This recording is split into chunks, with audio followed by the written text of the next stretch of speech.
हरे कृष्णा। तो जैसा कि हम लोग हर हफ्ता सैटरडे को हम लोग तत्व की क्लास करते हैं, तो उसी श्रृंखला में हम लोग गुरु तत्व पर अभी क्लासेस हमारी चल रही है, जिसमें हमने पिछली बार 2 श्लोकों को कवर किया था। ठीक है, तो यहाँ पर जो लोगों ने अभी पहली बार सुन रहे हैं उनके लिए थोड़ा सा ब्रीफ कर देते हैं पुराना कि अब तक क्या हुआ है। तो ये गुरु तत्व या वैष्णव तत्व, इन सभी वस्तुओं को तत्व से जानने का अर्थ क्या है। तत्व का अर्थ होता है किसी भी वस्तु को पूर्णतः जानना। एक तो होता है बेसिक नॉलेज, एक होता है all the knowledge, complete knowledge उसके बारे में। जैसे आपको उदाहरण दिया था, जैसे हम खाने से, बाजार से बहुत सारी खाने की चीजें लेकर के आते हैं। Let's take example of Maggi. Maggi लेकर के आते हैं तो हमें क्या पता होता है, अगर आपसे पूछा जाए कि भाई मैगी क्या होती है, तो नॉर्मल इंफॉर्मेशन क्या है, भाई 2 मिनट में बनती है, पानी उबालो, डालो वो कौन सा मसाला है काट के डालो और मैगी बन गई। ये हो गया बेसिक नॉलेज। अब कंप्लीट नॉलेज क्या होता है? कंप्लीट नॉलेज ये होता है कि वो किन इंग्रेडिएंट से बनी हुई है, वो एग्जैक्टली चीज है क्या, उसमें कौन कौन सी चीजें डाली गई हैं। तो आप देखोगे उसमें इंग्रेडिएंट्स लिखे रहते हैं, फिर उसमें वन बाय वन करके कुछ कोड्स और बहुत सारी चीजें लिखी रहती हैं।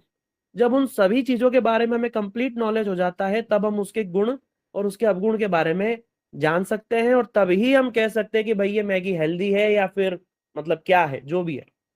तो इसीलिए बोला गया किसी भी चीज का साधारण ज्ञान और किसी भी चीज का पूर्णतः ज्ञान। तो जो पूर्णतः ज्ञान होता है उसी को बोला जाता है तत्व ज्ञान। तो उसी श्रृंखला में जो हम सुन रहे हैं गुरु तत्व।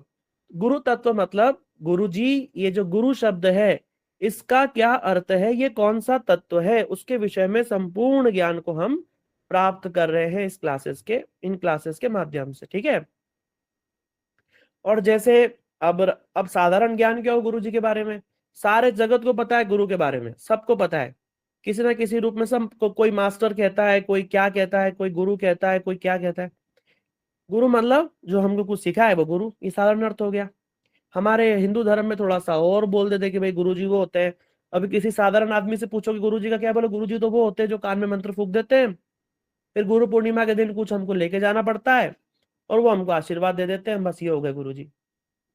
साधारण रूप में तो यही होता है, लेकिन नहीं, ये इतना आसान नहीं है। सबसे अगर कठिन तत्व कोई है समझने वाला तो वो गुरु तत्व है। सबसे आसान होने पर भी सबसे कठिन है। क्यों? क्योंकि अगर गुरु ही गलत हो गया तो संपूर्ण मार्ग ही गलत हो जाने वाला है। इसलिए है तो ये पहला स्टेप, आदो श्रद्धा तथा भजन क्रिया, है ना। तो जब ये श्रद्धा है फिर गुरु के चरणों में जाएगी, और गुरु अगर फ्रॉड निकला तो पूरा रास्ता ही गलत हो जाएगा। इसलिए बोला कि जो इतनी जो श्रद्धा है उसको कहाँ लेकर के जाना है, उसको ऑथेंटिक गुरु के पास में लेकर के जाना है। जब ऑथेंटिक गुरु के पास में लेकर के जाएंगे तभी हमें उस सफलता प्राप्त होगी जो भी कार्य हम करेंगे उसमें।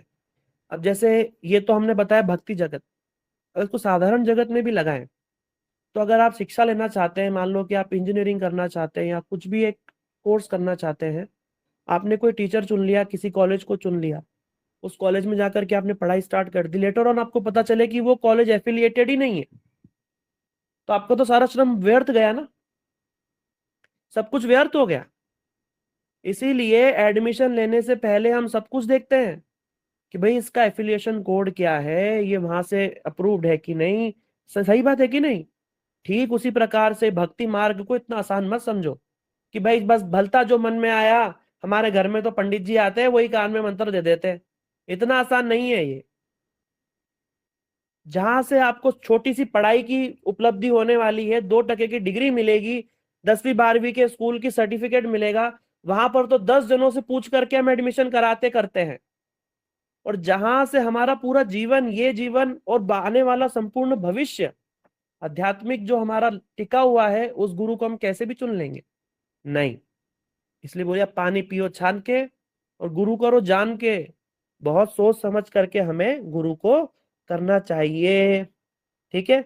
इसीलिए इन विषय को इसलिए तक गुरुत्व देकर के हम समझा रहे हैं, ताकि कहीं हमसे कुछ गलती ना हो जाए। ठीक है।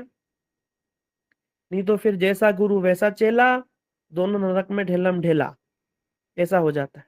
ठीक है। इसलिए गुरु अगर अच्छा होगा तो शिष्य भी बढ़िया निकल करके आएगा। ठीक है, इसलिए गुरु तत्वों को हम सुन रहे थे, जिसमें दीदी ने अभी स्क्रीन के ऊपर में पहला तत्व जिसका पहला श्लोक लगा दिया है। और हम आप सबसे भी हम कह रहे हैं कि आप सबको भी इन श्लोकों को याद करना है। ठीक है ना, सब श्लोकों को याद करो। ऐसा मत सोचना कि हम 40 के हो गए, 50 के हो गए, या तो हम 20 के ही हैं। आपकी कोई भी आयु हो, आपका कोई भी लिंग हो, स्त्री हो पुरुष हो, कुछ भी हो, आप बुढ़े हो जवान हो, आप अगर सुन सकते हो समझ सकते हो तो आप सबको ये श्लोक याद करने होंगे। क्यों? क्योंकि ये श्लोक नहीं है, जितनी भी ये जो विद्या है ये ब्रह्म विद्या है। ये जहां तक आप सीखोगे समझोगे ये कभी जीवन में नष्ट नहीं होगी, इस जीवन में भी नहीं, और मर गए तो अगले जीवन में भी नष्ट नहीं होगा। जहां से छोड़ोगे वहीं से ही प्राप्त हो जाएगा। अब आप बोलोगे प्रभु जी क्या हमें श्लोक याद रहेंगे? नहीं, श्लोक तो याद नहीं रहेंगे, लेकिन उनके मर्म आपके हृदय में छपे हुए रहेंगे। यही हमारे भारतीय संस्कृति और हमारे सनातन संस्कृति की व्यवस्था है। इसीलिए बोला गया सनातन। सनातन माने जो कभी ना तो पुरातन होता और ना ही किसी का जन्म होता, जो है और रहेगा हमेशा, वो है सनातन। तो जो सनातन का जितना ज्ञान भी है, जो शास्त्रों से आता है, वेदों से आता है, ये सब कुछ सनातन है। ठीक है, इसलिए आप सबसे प्रार्थना है यथासंभव जितना हो सके इन श्लोकों को याद करो। तो पहला श्लोक जो हमने याद किया था, क्या आप में से कोई है जो हैंड रेस करके कहेगा कि हाँ प्रभु जी हमने फर्स्ट श्लोक को लर्न कर लिया है? हमें बड़ा अच्छा लगेगा अगर आप में से कोई बोलेगा तो। कोई भी नया व्यक्ति जिन्होंने सुना था और याद करने की कोशिश करी, तो फिर हम आगे बढ़ते हैं। कोई हैंड रेस कर रहा है? कोई भी नहीं? मिथिलेश कुमार प्रभु जी। हाँ, मिथिलेश कुमार प्रभु आप बोलो।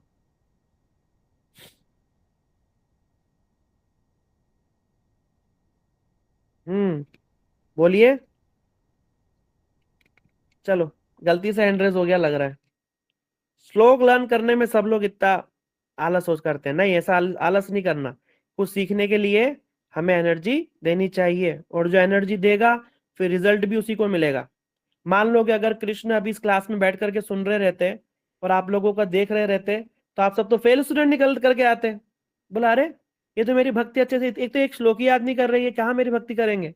ठीक है, ऐसा नहीं करना। जितना हो सके उतनी कोशिश हमको करनी चाहिए। और जो घर में भी हम भजन साधन पूजन करते ना, अगर ठाकुर जी को विग्रह मूर्ति मान लिया तब तो कोई भजन नहीं होगा। और अगर आपने माना कि नहीं साक्षात हमारे घर में भगवान विराजमान है, तो अगर सोचो कि आपके घर में साक्षात अगर कृष्ण बैठे हैं, तो क्या आप जाकर के दूसरे कमरे में टीवी देख लोगे आराम से? हैं?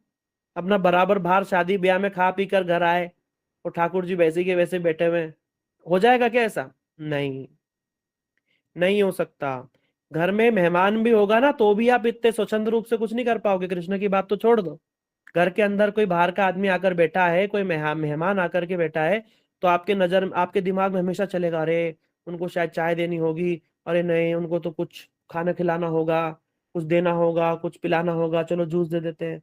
दिमाग में चलेगा कि नहीं? और भगवान के लिए नहीं चल रहा तो फिर आपने क्या मान लिया है कि वो जो घर में वो जो मूर्ति सी है ना, वो कृष्ण है, वो मूर्ति है, वो भगवान थोड़ी ना है। कौन है? मूर्ति है।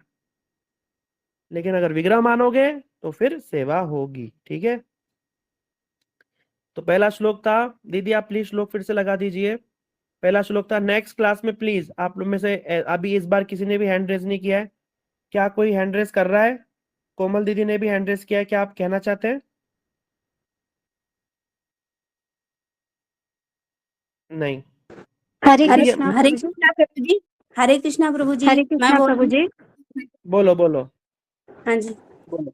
तद विज्ञानार्थम सा गुरुमेवाभिगच्छेत् समित पाणि श्रोत्रियं ब्रह्मनिष्ठम। वेरी गुड, बहुत सुंदर, एकदम परफेक्ट, प्रभु कोई जी गलती नहीं। दूसरा भी बोलूं क्या? दूसरा भी बोलो करवाया बोलो था। बोलो बोलो। यस्य देवे परा भक्तिर् यथा देवी तथा गुरु तस्ते कथिता हि अर्था प्रकाशन्ते महात्मनः। वंडरफुल, बहुत सुंदर दीदी, बहुत बहुत साधुवाद, धन्यवाद। आपने हमारी नाक थोड़ी सी रख ली। हरे कृष्णा और कोई दीदी, प्रभु बोलेंगे? जी आपकी आपकी कृपा है, थोड़ी सी कोशिश की है। नहीं नहीं, बहुत सुंदर। और कोई बोलेंगे?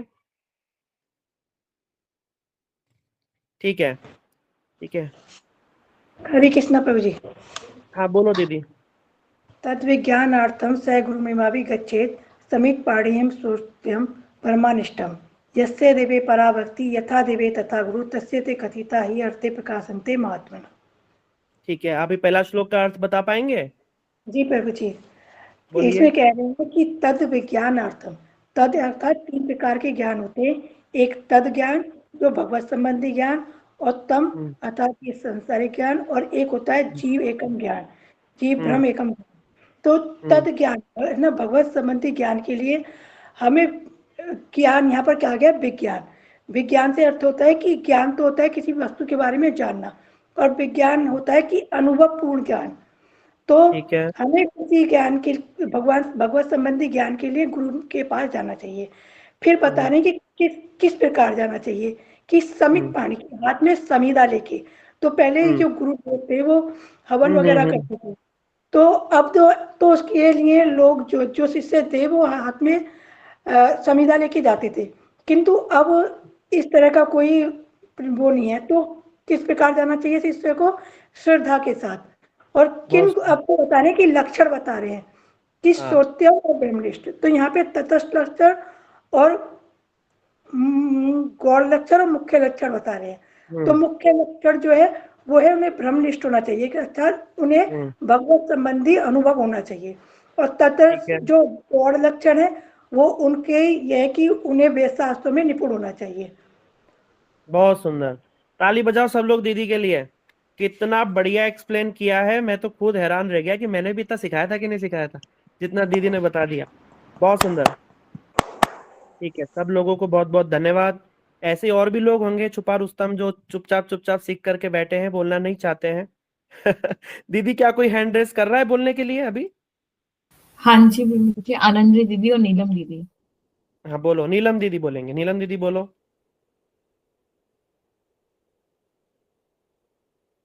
अनम्यूट कर पा रहे हैं आप? जी प्रभु जी कर पा रहे हैं। हाँ बोलिए।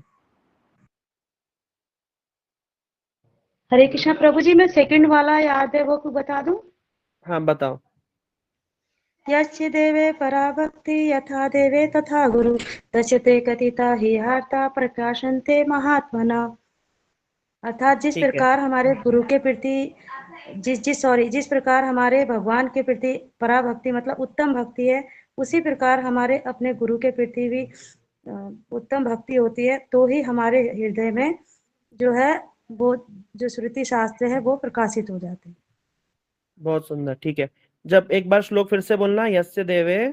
बोलो। यस्य देवे पराभक्ति यथा देवे तथा गुरु तस्य ते गुरु नहीं, कथिता ही इधर बोलना है। इधर देखो, इधर यथा देवे तथा गुरव। क्या होगा? यथा देवे तथा गुरु। गुरव द्विवचन में होगा वो, तो गुरव होगा। ठीक है, ठीक है। बाकी ठीक है। बहुत बहुत धन्यवाद। बहुत सुंदर। ठीक है, तो मतलब है कुछ लोग जो सीख रहे हैं, समझ रहे हैं। और भी सब लोग देखो, दीदी हैं सब, माता है, कितना प्यारा सा इन्होंने सब गलती तक भी नहीं करी है। दीदी ने जो इनके जो पहले जो माता जी ने एक्सप्लेन भी किया, उन्होंने एकदम परफेक्टली एक्सप्लेन किया है। वो कहीं भी जाकर के गुरु तत्व पे बोलेंगी ना, अगर 2 श्लोक भी मैं बोल रहा हूं, इस भारत देश जो कि बोला जाता है ज्ञान में रत रहने वाला, भ माने ज्ञान, ज्ञानस्य रत इति भारत, ज्ञान में रत रहने वाला देश में भी 1 लाख में आपको एक आदमी नहीं मिलेगा जो गुरु तत्व के ऊपर 2 श्लोक बोल दे। वो दीदी ने श्लोक तो बोला बोला, साथ में एक्सप्लेन किया एकदम परफेक्टली, इसलिए मैं बहुत खुश हूँ। ठीक है, तो हम लोग नेक्स्ट श्लोक पर जाते हैं। दीदी आप नेक्स्ट श्लोक लगा दीजिए, तीसरा नंबर श्लोक। अर्थ तो सबने बता ही दिया है, तो ठीक है, हम नेक्स्ट टाइम से ऐसा ही करेंगे। हम नेक्स्ट टाइम से जो पुराने जो भी श्लोक हैं वो पूछ लेंगे, तो आप में से जो भी याद करेंगे अच्छे से एक्सप्लेन करेंगे, और जो ऐसे मल्टीपल टाइम्स करेंगे उनको हम नोट करेंगे और उनको फिर हम गिफ्ट भी देंगे। इससे आपको मोटिवेशन भी बना रहेगा। ठीक है, तो नेक्स्ट श्लोक है वो है नायम आत्मा प्रवचनेन। दीदी आप उसको लगा दीजिए स्क्रीन पर, नायम आत्मा प्रवचनेन।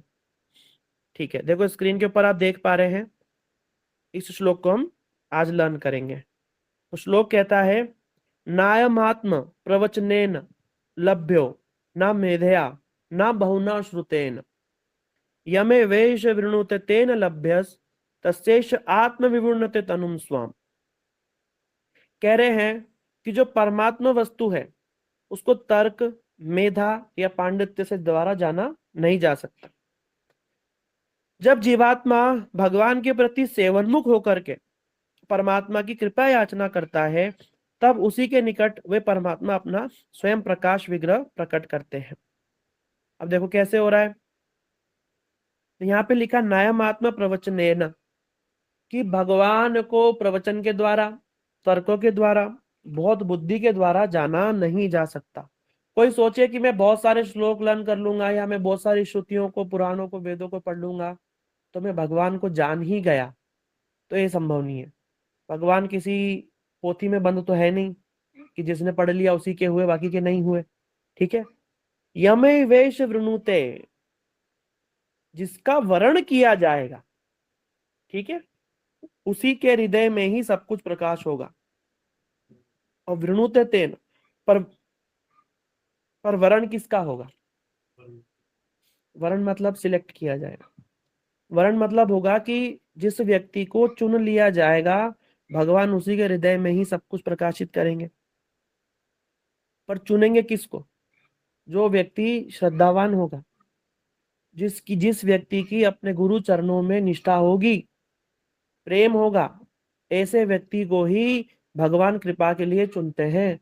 बल्कि उसके गुरु के रूप में साक्षात भगवान ही आकर के खड़े हो जाते हैं, यहाँ तक की व्यवस्था है। अगर शिष्य 100% हुआ समर्पित, तब तो समझ लो कि जो उसके गुरुजी जो बात बोल रहे हैं वो गुरुजी नहीं बोल रहे हैं, वो भगवान ही साक्षात उनके मुख से बोल रहे हैं। यहां तक की व्यवस्था यहाँ पर है। तो इसलिए श्लोक का अर्थ क्या हुआ कि भगवत वस्तु को ना तो प्रवचन के द्वारा, तर्कों के द्वारा, ज्ञान के द्वारा, मेधा बुद्धि के द्वारा जाना नहीं जा सकता। ये तो भगवान जिस पर कृपा करेंगे उसको ही ये समस्त रहस्य उसके हृदय में प्रकाशित हो जाएंगे। पर वो सिलेक्ट कब करेंगे भगवान? तो फिर भजनशील होगा, तो समर्पित होगा गुरु चरणों में, उसी पर ही कृपा होगी। इसके अलावा किसी पर आज तक कृपा हुई नहीं है। आप शास्त्र उठा करके देख लो, ध्रुव जी पर कृपा करी नारद जी ने, हाँ, नारद जी पर कृपा, नारद जी जो हैं उन्होंने ही कृपा करी फिर वेद व्यास जी पर, नारद जी ने ही कृपा करी वाल्मीकि पे, नारद जी ने ही कृपा करी प्रहलाद जी पर, गर्भ में ही कथा सुना दिया। हाँ आप जाकर देखो, रघुगण महाराज है, उन पर जड़ भरत ने कृपा करी। एक भी उदाहरण आपको भागवत में मिलेगा ही नहीं जहां पर गुरु कृपा के बिना किसी का कोई कल्याण हो गया। तो अगर अपना उद्धार चाहते हैं तो क्या करो?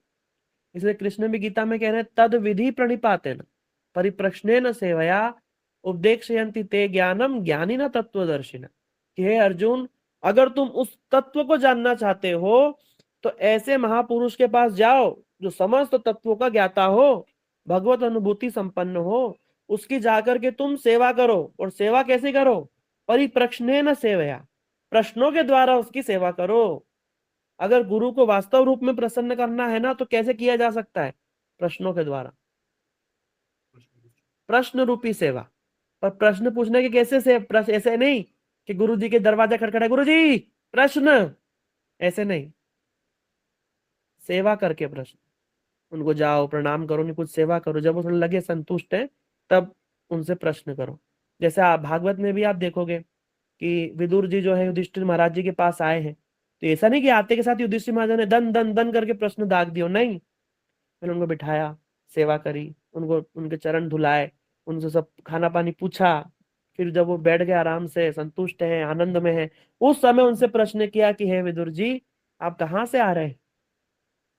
तब विदुर जी ने सारी बातों को उनको बताया। ठीक है, इसी प्रकार से ये है मर्यादा। इसलिए गुरु जी की क्या करो? सेवा करके उनसे फिर प्रश्न करो, जिससे वो अत्यंत संतुष्ट होते हैं। जब कोई और प्रश्न ऐसा नहीं पूछना चाहिए, गुरु जी हमारे बच्चों की शादी कब होगी और हमारा तो पैसा कब आएगा घर में, ये सब प्रश्न नहीं होते। हाँ, प्रश्न वही होता है जो हमारा उद्धार से जुड़ा हुआ हो, जो हम बार बार जन्म रहे, मर रहे, पुनरपि जननम पुनरपि मरणम पुनरपि जननी जठरे शयनम, बार बार ये माता के गर्भ में आना पड़ रहा है। ये सब जो क्रियाओं को हम कैसे बंद कर सकते हैं?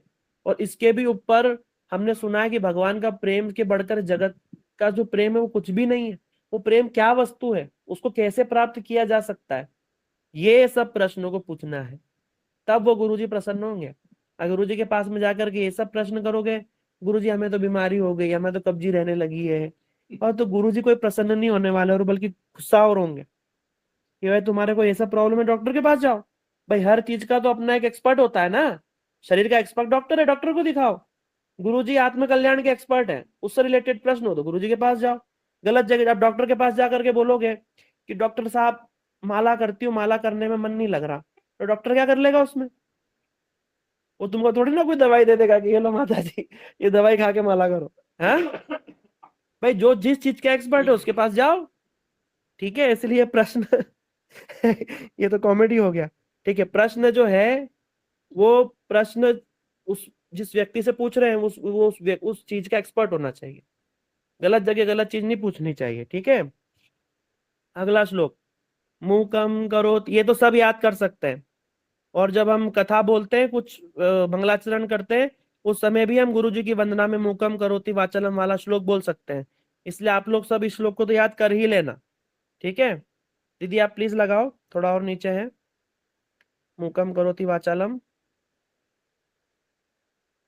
हाँ देखो ये श्लोक आ गया। हाँ देखो श्लोक क्या कह रहा है, मूकम करोति वाचालम पंगुम लंघयते गिरिम यत्कृपातम हम वंदे परमानंद माधवम, है ना? तो इसका ये हुआ कि गुरु जी की कृपा से जो मूक होता है वो हो जाता है वाचाल। मूक माने होता है गूंगा, जो व्यक्ति बोल नहीं सकता वो वाचाल हो जाता है। इसका मतलब क्या हुआ? वो जितने गूंगे भैरव वाला हॉस्पिटल है वहां गुरु जी को भेज दो। ये अर्थ हुआ क्या इसका? इसका अर्थ ये हुआ, मूकम माने जो व्यक्ति कभी भगवत संबंधी बात मुंह से नहीं बोल सकता था, उसको कुछ भी नहीं पता था, लेकिन जैसे ही गुरु जी के संपर्क में आया, हरि कथा सुनता है, अब वो क्या करता है? भगवत कीर्ति गाने के लिए वाचाल हो गया है। वास्तव में ये जो जीभा का उपयोग केवल और केवल भगवत कीर्ति के लिए ही हमें मिला है, और अगर हम उसका उपयोग नहीं करते तो बोलते सराते भी हम गूंगे हैं। क्या है? मुंह से तो बोलते हैं पर हम गूंगे हैं। क्यों? क्योंकि जो बोलना है वो हम नहीं बोल रहे हैं। लेकिन गुरु कृपा से क्या होता है? गुरु कृपा से वो व्यक्ति क्या हो जाता है? भगवत कृपा को बोलने के अनुकूल हो जाता है, बोलने लगता है। ये इसका मूल अर्थ है। साधारण अर्थ तो वही है जो आप समझ रहे हो कि गूंगा भी बोल पड़ता है। बोल पड़ता है, ऐसी बात नहीं है। गुरु की कृपा हर कुछ काम कर सकती है, इस जड़ जगत में भी काम कर सकती है, वो किसी के बंदिश में नहीं है। बोलते ना, जो ना करे लकेरी सो करे फकीरी। सब कुछ हो सकता है गुरु कृपा से। लेकिन यहाँ पर हमें यह समझना है कि गुरु जी की कृपा से, जैसे तुलसीदास जी ने क्या लिखा है बालकांड के अंदर, मंजन फल पे कहूं तत्काला काक पी कहूं बकऊ मराला। बोला तुलसीदास जी कह रहे हैं कि मैंने स्वयं अनुभव किया है कि जो सत्संग रूपी मंजन फल का जो आस्वादन करता है, माने जो सत्संग में जाकर सत्संग रूपी फल को खाता है, तो काक पीक, जो कौवे जैसे पहले लोग क्या क्या करके सबके कान में सिर में दर्द कर देते थे ना, वो क्या हो जाते? पीक। पीक माने मयूर जैसे कुहू कुहू कोकिला हो जाते हैं, कोयल जैसे मधुर हो जाते हैं। और बकऊ मराला, और जो बगुले होते हैं ना, बगुले देखे?